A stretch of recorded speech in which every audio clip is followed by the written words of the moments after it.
الله تعالى أولا وثانيا والإعلان الثناء إليه ثانيا وفي هلبة السلوات مجليا ومسليا۔ معزز سامعین، آپ آج اس ویڈیو میں یہ بات سماعت فرمائیں گے کہ جب آپ نماز کے لیے کھڑے ہوں تو آپ کا رخ کس طرف ہونا چاہیے۔ تو آپ کا رخ سیدھا قبلے کی طرف، استقبال قبلہ، قبلے کی طرف آپ کا رخ ہو جانا چاہیے۔ اگر آپ سیدھا قبلے کی طرف رخ کر کے منہ کر کے نماز پڑھ رہے ہیں، آپ کی نماز صحیح ہے۔ اگر آپ کا رخ قبلے سے ہٹ گیا، بائیں جانب، دائیں جانب، کسی اور طرف اگر ہو گیا، استقبال قبلہ نہ ہوا، قبلے کی طرف رخ نہ ہوا، تو یہ آپ کی نماز صحیح نہیں ہوگی، کیونکہ قبلے کی طرف رخ کرنا بھی ضروری ہے۔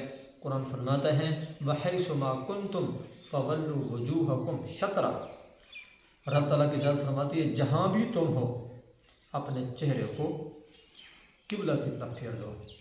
جہاں بھی ہونا چاہیے تو قبلہ آپ کا، رخ آپ کا قبلے کی طرف ہو جانا چاہیے۔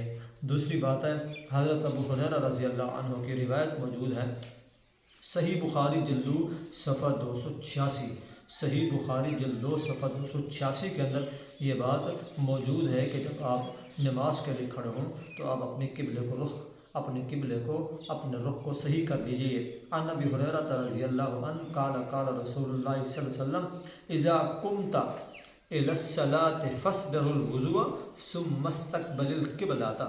حضرت ابو ہریرہ سے روایت ہے کہ رسول اکرم صلی اللہ علیہ وسلم نے ارشاد فرمایا جب تو نماز کے لیے کھڑا ہو تو اچھی طرح وضو کر، پھر قبلہ کی طرف منہ کر۔ تو اس ویڈیو میں آپ نے اتنی بات سماعت فرما لی کہ قبلے کی طرف رخ کرنا، منہ کرنا ضروری ہوگا۔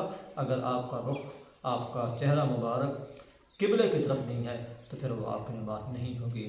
اللہ رب العزت عمل کرنے کی توفیق عطا فرمائے۔ ہمارے اس چینل کو سبسکرائبر کریں، فالو اور شیئر کریں۔ بہت شکریہ۔